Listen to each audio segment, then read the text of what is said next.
今日も草取りをしています。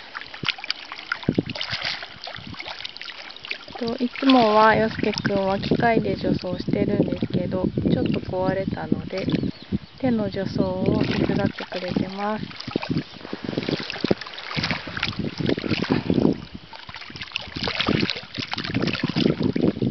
こんな感じで1株ずつ周りの草を取って土をかき混ぜてというのをただひたすらやる感じです。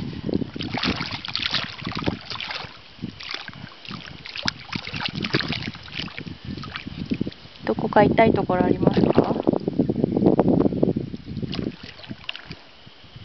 いとこ治りました。はい。筋肉痛が治ったってこと？そうです。はい、よかったです。じゃあもっと頑張ってもらうことにします。引き続きやっていきます。